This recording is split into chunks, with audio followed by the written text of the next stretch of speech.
Hello and welcome to a SpottoCash judging session, the first ever judging session where you've been playing all week to win your dream holiday. That's right, there's been over 30 to choose from. You've been playing all week, so thanks so much for playing, everyone who has, and good luck today as we're about to take part in the Spot the Ball competition and do the judging session to find out who is going to be our winner. So let's meet our judges today. We're going to start with Mr. Alasdair King. I'm Alasdair. I've been a London referee for the last 13 years. Thanks, Alasdair. And Gary Hopkins. Gary Hopkins, London referee, level 7, also refereeing for 13 years. Good man. And Chris Henry. Chris Henry here, back again. Another 13-year, like the other two lads.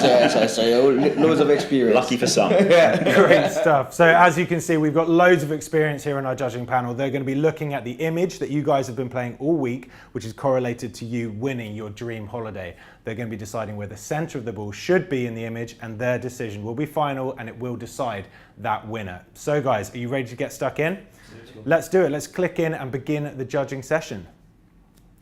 So our three judges are now going to open up the image, the one that you've been playing all week, and analyze individually without conferring and see where they're going to place their first placement. Once they've all placed their first spot, they'll be transferred onto one screen and they'll have a little debate about where that final position will be. We'll leave them to it now and let them crack on with that analysis.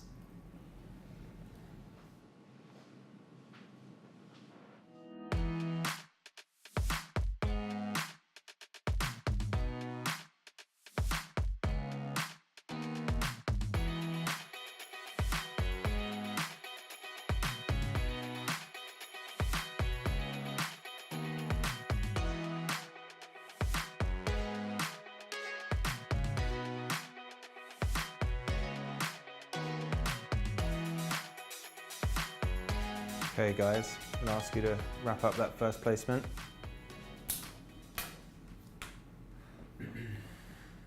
Everyone sit back. Are you happy with that first position then guys? Everyone's placed their first spot. Ali, happy? Yeah, I'm happy with that, yeah. Gary? Yes. And Chris? Yeah. Good stuff. Just a really quick word then, Ali. This image, obviously, we're playing for different prizes now, but you guys, your experience is as necessary as ever when it comes to deciding when it comes to football and this image. How did you use your refereeing experience to decide where the centre of the ball should be on this picture? Yeah, so I mean, this is a good one. This is, to me, it looks like the ball's dropping. It's quite some distance away. You can see that the green player, his arms aren't fully stretched yet. Two clear eye lines from both of the players. No one else really helping in this specific photograph. There's no one else around. The only other sort of thought that I think there is of interest is the red shirted player. Is he given just a little push to the upper body of the green shirted player? So I probably adjusted and took that into my thinking. Okay, and Chris, that was something you were taking into account as well, or did you see anything else? Yeah, I agree. Totally agree with Alasdair. The red player is definitely giving him a nudge to get him under the ball. I understand. I think the green player was like aiming to get it in the chest, but no, I think that's going to beat him and drop for the red player if he climbs well enough to get a header on it.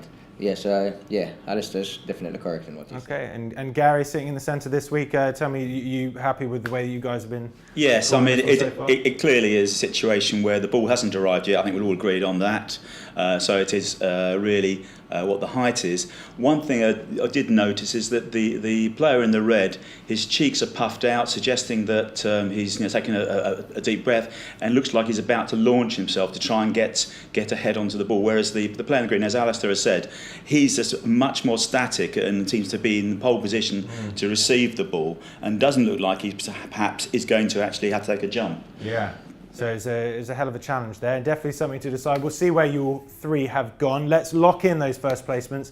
Everyone at home, our judges are now going to lock in those first three placements. They've made those decisions individually, and now we'll get those spots transferred onto Gary's screen in the centre. Chris and Ali will have a look over his shoulder, and they will all three equally confer and discuss to come to that final decision. They will have an equally weighted decision and say in this final say, guys. So shall we do it? Let's lock them through. Gary, let me know when they've come onto your screen.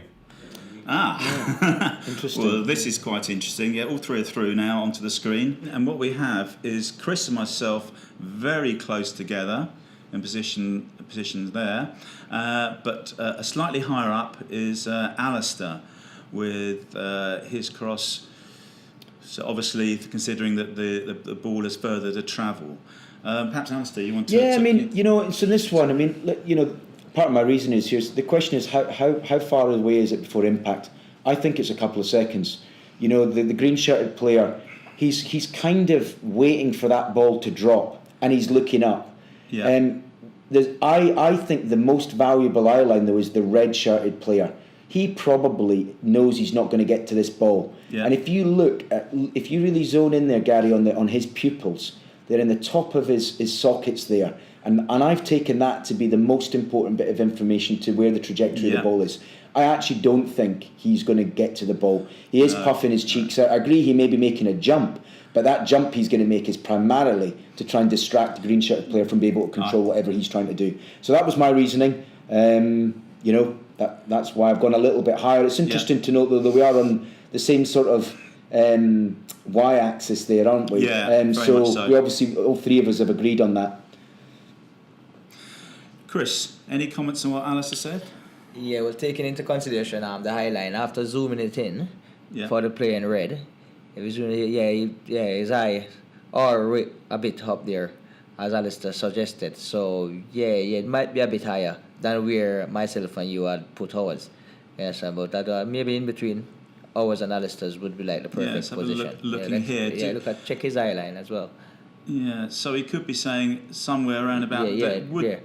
Do you think that somewhere around that would be good to be? I mean, part of the reason as well, I mean, I agree with that. I mean, you know, the question as well we need to sort of agree is, has the contact happened that's distracted the green shirted player or not? Maybe that's partly why I've gone a little bit higher than you guys as well, for that reason.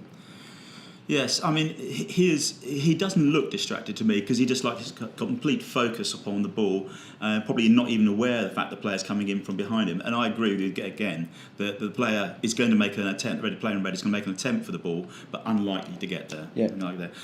Okay, fellas, so on this axis, we're certain it's there, and we want it to slightly higher up between the two.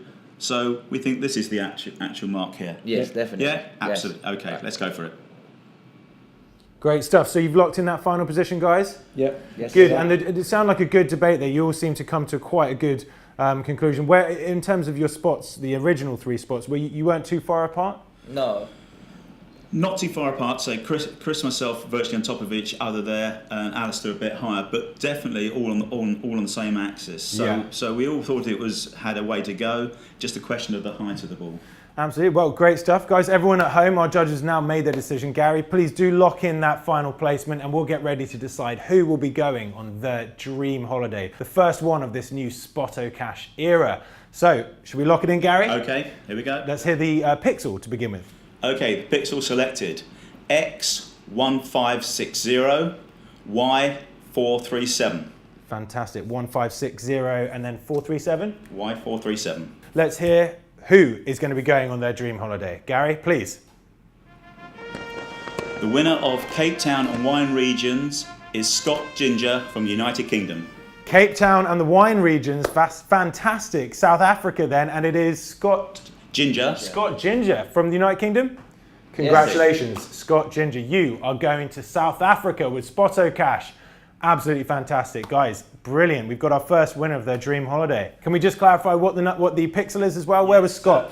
The position selected was X1565, Y445. Not far away at all. Well done, Scott. You did it. You came closest to our judges' final decision, and you did brilliantly. And you're going to be celebrating in South Africa with a few bottles of wine by the sounds of it as well. We also have 10 runners-up. You have each won £50 game credit, which I know where that's going straight back into some of those dream holiday. I'm sure some of the high-ticket items as well. Maybe there'll be a few people hoping to go to Australia this week with that money. Here are your names, guys. 10 of you, £50 in game credit.